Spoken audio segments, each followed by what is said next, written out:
आज की इस वीडियो में हम कुछ एमसीक्यूज सॉल्व करने जा रहे हैं, लेकिन एमसीक्यूज पे जाने से पहले मैं आपको रेकमेंड करूंगा कि सॉल्यूशन पहले नहीं देखें। आप पहले उस प्रॉब्लम को खुद से सॉल्व करने की कोशिश करें, ब्रेनस्टॉर्मिंग करें कि ये प्रॉब्लम कौन सी टॉपिक के साथ रिलेटेड है, कौन सी इक्वेशन या कौन सा मेथड इसको सॉल्व करने के लिए इस्तेमाल किया जा सकता है। फिर आप अपने सॉल्यूशन को मेरे सॉल्यूशन के साथ कंपेयर करें, देखें कि क्या डिफरेंस है। अगर आप प्रॉब्लम सॉल्व नहीं कर पाते तो फिर आप देखें कि आप कौन सी जगह पे स्टक हो गए थे जहाँ से आपको हेल्प चाहिए थी। तो इस तरह से आप अपनी स्किल्स को आहिस्ता आहिस्ता इम्प्रूव कर सकते हैं। तो चलिए पहला एमसीक्यू देखते हैं। इस एमसीक्यू के अंदर हमें एक आइडियल पेंडुलम दिया गया है जो कि बैक एंड फोर्थ मूव कर रहा है। आइडियल मैंने इसलिए कहा कि उसके ऊपर सिर्फ दो फोर्सेस एक्ट कर रहे हैं, एक फोर्स ऑफ ग्रेविटी और दूसरा टेंशन इन द स्ट्रिंग। हम फ्लूइड फ्रिक्शन यानी कि एयर रेजिस्टेंस अज्यूम नहीं कर रहे, तो इसका मकसद है हम आइडियल कंडीशन कंसिडर कर रहे हैं। तो आपको ये बताना है कि नीचे दिए गए जो चार ऑप्शंस हैं उनमें से कौन सा करेक्ट हो सकता है। और यहाँ पे आपको हिंट दी गई है कि वेट को आप दो कंपोनेंट्स में डिवाइड कर सकते हैं, एक mg cos थीटा और दूसरा mg sin थीटा। तो मैं एक डायग्राम यहाँ पे बना देता हूँ कि ये हमारे पास पेंडुलम है, ये बॉब है और ये स्ट्रिंग है। तो मैंने एक्सट्रीम पॉइंट पे उसके वेट को दो कंपोनेंट्स में डिवाइड कर दिया, एक mg sin थीटा और दूसरा mg cos थीटा। आपको ये पता होगा कि mg sin थीटा जो है वो हमेशा स्ट्रिंग के परपेंडिकुलर होता है और mg cos थीटा हमेशा anti parallel to the string होगा। तो यहाँ पे अगर हम डिटरमाइन करना चाहें कि इनमें से कौन सी चीज़ करेक्ट है, तो हम न्यूटन सेकंड लॉ अप्लाई करेंगे। न्यूटन सेकंड लॉ कहता है कि sum of all forces give you the product of mass and acceleration. तो हम यहाँ पे देख सकते हैं कि अगर हम वो एक्सिस लें जो कि परपेंडिकुलर टू द स्ट्रिंग है, मतलब mg sin थीटा वाला एक्सिस, तो वहाँ पे आपको ये नज़र आ रहा है कि there is only one force mg sin theta. तो ma will be equal to mg sin theta. तो जो चार ऑप्शंस हैं उनमें से कोई भी ऐसी चीज़ नहीं है जो कि हम इस इक्वेशन से कंपेयर कर सकें या इस इक्वेशन में से ड्रॉ कर सकें। तो अब आ जाते हैं हम अलोंग द स्ट्रिंग वाले एक्सिस पे। जब अलोंग द स्ट्रिंग वाले एक्सिस पे आते हैं तो इस एक्सिस पे कोई भी एक्सेलरेशन नहीं है, क्योंकि ये ऑब्जेक्ट जो है वो इस तरह से तो मूव कर सकता है लेकिन इस तरह से मूव नहीं कर सकता अलोंग द स्ट्रिंग। तो हम कहेंगे कि एक्सेलरेशन ज़ीरो है, इसलिए मास और एक्सेलरेशन की प्रोडक्ट ज़ीरो है। अब जितने भी यहाँ पे फोर्सेस हैं उनका सम ज़ीरो होगा। यहाँ पे फोर्सेस कौन कौन से हैं? टेंशन है और दूसरा फोर्स है mg cos थीटा। तो हम इन दोनों को ऐड करेंगे, लेकिन यहाँ पे एक नोटेबल चीज़ ये है कि इनमें से एक को हम नेगेटिव लेंगे। तो हमने टेंशन को सपोज कर लें पॉजिटिव डायरेक्शन में है या टू दी अप साइड है, इस वजह से हमने उसको पॉजिटिव कंसिडर कर लिया और इसको नेगेटिव। जब दोनों को हम सम करेंगे तो इक्वेशन कुछ इस तरह से आएगी, t minus mg cos theta equal to zero. अब इस इक्वेशन को आप देखें, that is exactly the same equation that is present in D option. तो हम कह सकते हैं कि D option is the correct option. तो इस क्वेश्चन का करेक्ट ऑप्शन हुआ डी। जैसा कि आपने इस एमसीक्यू में देखा, डायग्राम ड्रॉ करने के बाद एमसीक्यू हमारे लिए बहुत आसान हो गया। तो यही एक सजेशन और है आपके लिए कि जब भी आप किसी प्रॉब्लम को, स्पेशली जब वो मैकेनिक्स से हो प्रॉब्लम, तो आप उसकी फ्री बॉडी डायग्राम बनाएं।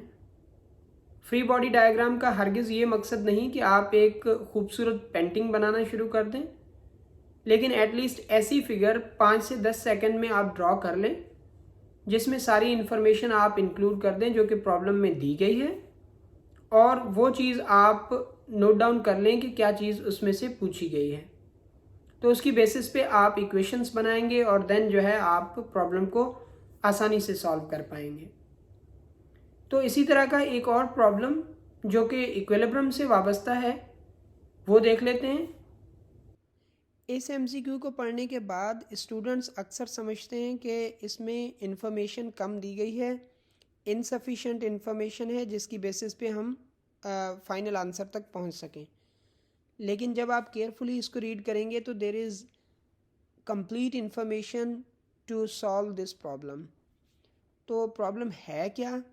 प्रॉब्लम ये है कि एक रोप है यूनिफॉर्म जो कि जिसका मास m है, उसको हॉरिजेंटली हमने दो दीवारों के दरमियान बांधा जो कि एक दूसरे से 20 मीटर दूरी पे हैं, और उसमें हमने टेंशन कितनी ऑब्ज़र्व की है 282.2 न्यूटन, और उसके जो एंड्स हैं वो हॉरिजेंटली टाई तो हमने किया है, लेकिन हॉरिजेंटली टाई करने के बावजूद आप देखते हैं कि रोप जो है ना थोड़ा सा ग्रेविटेशनल पुल की वजह से दरमियान में से नीचे आ जाता है।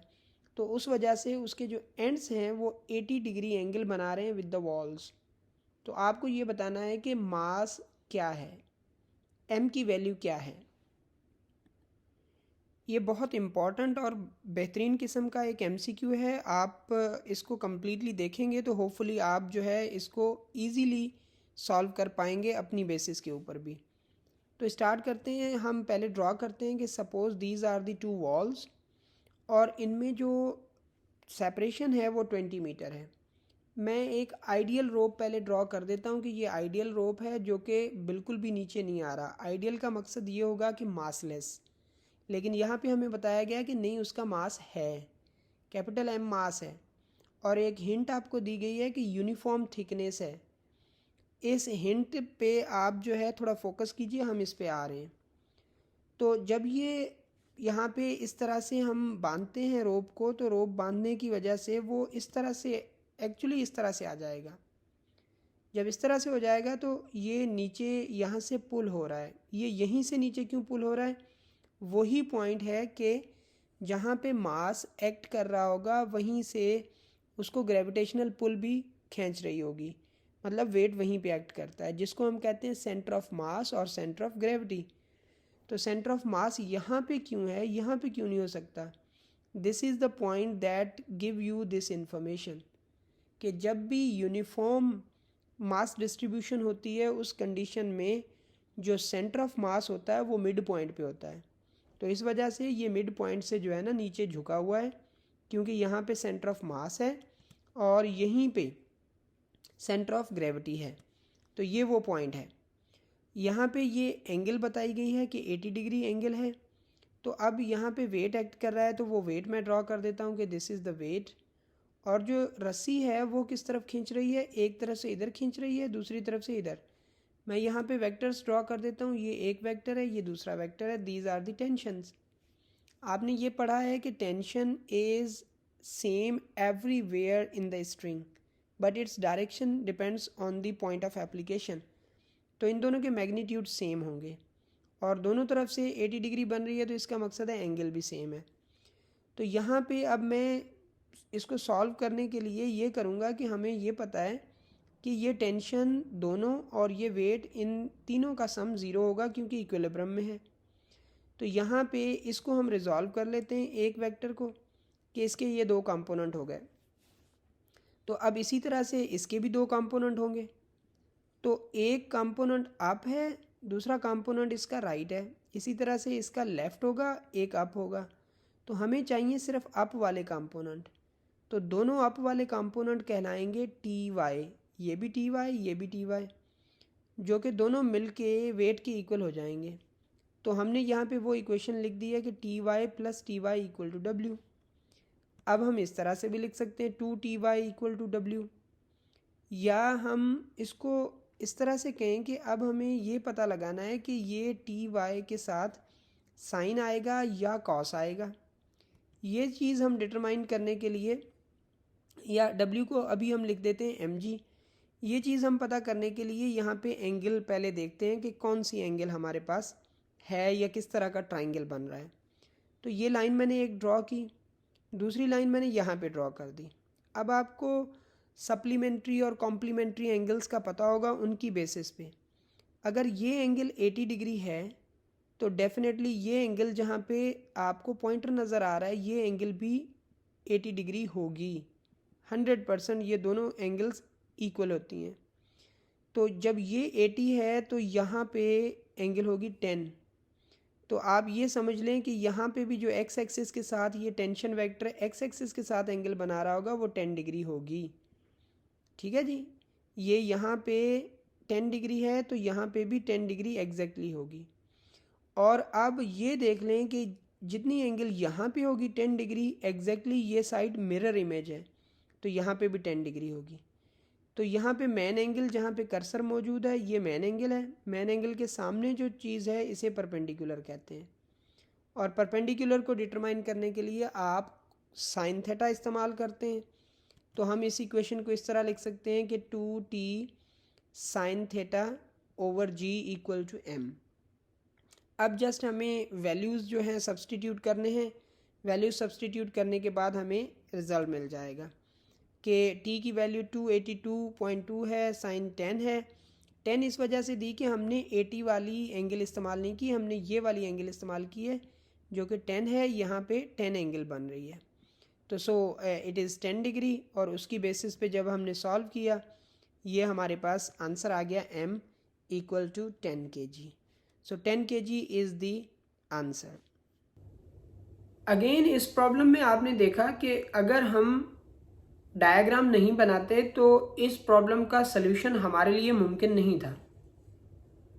तो इस तरह के और भी बहुत सारे प्रॉब्लम ऐसे होते हैं जो फ्री बॉडी डायग्राम या फोर्सेस की डायग्राम बनाने के बगैर आप सॉल्व नहीं कर पाते। तो चलिए अब देखते हैं एक प्रॉब्लम हम थ्योरेटिकल कॉन्सेप्ट से। थ्योरेटिकल कॉन्सेप्ट्स के जो प्रॉब्लम्स होते हैं एमसीक्यूज होते हैं वो मेरी नज़र में बहुत डिफ़िकल्ट होते हैं। देखने में बहुत आसान होते हैं लेकिन इनफैक्ट वो डिफ़िकल्ट होते हैं क्योंकि उनमें अगर आपने कोई भी चीज़ अच्छी तरह से मेमोराइज नहीं की हुई तो वो आपके लिए बहुत डिफ़िकल्ट हो जाते हैं और आप के ज़्यादा चांसेस होते हैं कि आप गलत आंसर को जो है सिलेक्ट करके आ जाते हैं। तो उनके लिए एक तो ये चीज़ है कि आप चीज़ें मेमोराइज करें, दूसरा ये है कि आप उनको किसी मैथमेटिकल इक्वेशन के साथ या किसी एग्जाम्पल के साथ वाबस्ता करें ताकि आप उनको अच्छे तरह से याद कर पाएँ और आप उस इक्वेशन को या उस कॉन्सेप्ट को याद करते हुए उस डिटेल तक अगेन पहुंच पाएँ। तो इसी तरह का एक और एमसीक्यू देखते हैं। What is the type of inertia. देखने में ये सवाल बहुत सिंपल सा है लेकिन अगर आप इसको डेप्थ में देखेंगे तो आपको वाकई ये थोड़ा कंफ्यूजिंग भी लगेगा क्योंकि इसमें आपको गलत आंसर ऑप्ट करने के चांसेस बढ़ जाते हैं। तो यहाँ पे आप देखें कि इनमें से कौन सा ऑप्शन जो है करेक्ट है। पहले तो आप इस वीडियो को चाहे पॉज कर लें और ख़ुद से आंसर तलाश करें। तो चलिए अब सॉल्व करते हैं।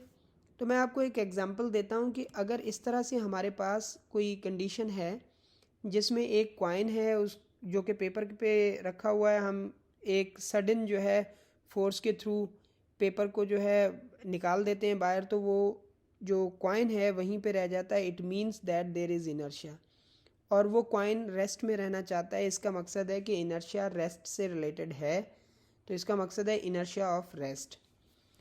और अगर हम दूसरा एग्जांपल लें कि यहाँ पे आपको इस एग्जांपल में नज़र आ रहा है कि एक मोटरसाइकिलिस्ट है जो कि दीवार के साथ टकरा रहा है और टकराने के बाद आगे जा रहा है। वो क्यों आगे जा रहा है? क्योंकि उसकी वेलोसिटी का इनर्शिया है और वेलोसिटी की वजह से वो आगे जा रहा है। सो एक इनर्शिया मोशन का भी होता है तो ये मोशन का इनर्शिया है।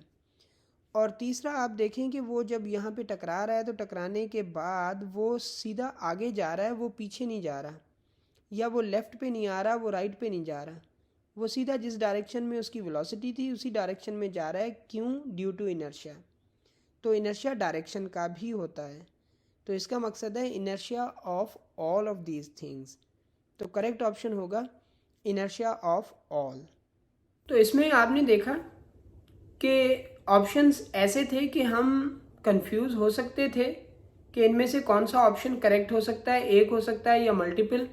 लेकिन जब हमने एग्जांपल्स देखे तो उनकी बेसिस पे हमारे लिए ये चीज़ आसान हो गई कि हम कौन सा ऑप्शन सिलेक्ट करें। तो इसी तरह से बहुत से और भी MCQ ऐसे होते हैं जो थियोरेटिकल नॉलेज पे बेस्ड होते हैं, लेकिन उनको आप इक्वेशन के साथ वाबस्ता कर सकते हैं। तो इसी तरह का एक और एग्जांपल हम देखते हैं MCQ, जो कि हम सेकंड लॉ के साथ उसको सॉल्व कर सकते हैं। ये MCQ basically Newton second law के बेसिस पे है, क्योंकि नेट फोर्स की बात हो रही है कि नेट फोर्स अगर किसी भी ऑब्जेक्ट पे ज़ीरो है तो आप उसके लीनियर मोमेंटम के बारे में क्या इन्फर करेंगे, आपका जहन क्या काम करेगा कि उसका लीनियर मोमेंटम क्या होगा, ज़ीरो होना चाहिए, इंक्रीजिंग होना चाहिए, डिक्रीजिंग होना चाहिए या कंजर्व्ड होना चाहिए।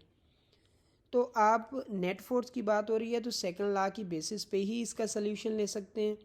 सेकंड लॉ को हम लिखते हैं F is equal to ma, और आपको ये भी पता है acceleration is the rate of change of velocity, तो आप ये चीज़ सब्सटीट्यूट कर सकते हैं यहाँ पे, तो आपके पास इक्वेशन मिल जाएगी F equal to m delta v over delta t। Mass into velocity होता है मोमेंटम, तो mass into change in velocity होगा change in momentum. So we can write in this way as well. अब यहाँ पे t दोनों side पे अगर आप डेल्टा t मल्टीप्लाई कर दें तो आपके पास इक्वेशन कुछ इस तरह से आ जाएगी, F into delta T equal to delta P. तो यहाँ पे p is the change in moment, delta p is change in the momentum. तो यहाँ पे अगर नेट फोर्स ज़ीरो है तो आप F को ज़ीरो रखेंगे तो ये साइड ज़ीरो की इक्वल आ जाएगी, delta p equal to zero. अब यहाँ पे आपको ज़ीरो आंसर मिल रहा है तो स्टूडेंट्स जल्दबाजी में क्या करते हैं कि वो फ़ौरन ए को सिलेक्ट कर देते हैं कि ए ज़ीरो आंसर आया है। तो you have to think about the meaning of delta P. Delta P is the change in momentum, तो अगर चेंज ज़ीरो है it means that the value should be conserved. तो वैल्यू कंजर्व्ड रहता है, value constant रहता है, तो हमारे पास यहाँ पे करेक्ट आंसर होगा कि linear momentum should be conserved. So D is the correct answer. जैसा कि आपने इस MCQ में देखा, MCQ को पढ़ने से हमें ये लग रहा था कि ये एक थ्योरेटिकल क्वेश्चन है, लेकिन उसको हमने इक्वेशन की बेसिस पे सॉल्व कर लिया और उसका आंसर तलाश कर लिया कि क्या हो सकता है। कि जो कंजर्वेशन ऑफ मोमेंटम है that is only valid when net force acting on the system और द पार्टिकल इज़ ज़ीरो। तो ये चीज़ हमने इक्वेशन की बेसिस पे सॉल्व कर ली। तो इसी तरह के और MCQ हम आइंदा आने वाली वीडियोस में डिस्कस करेंगे और उनकी बेसिस पे जो आपके लिए सजेशंस या टिप्स होंगी वो आपके साथ शेयर करेंगे।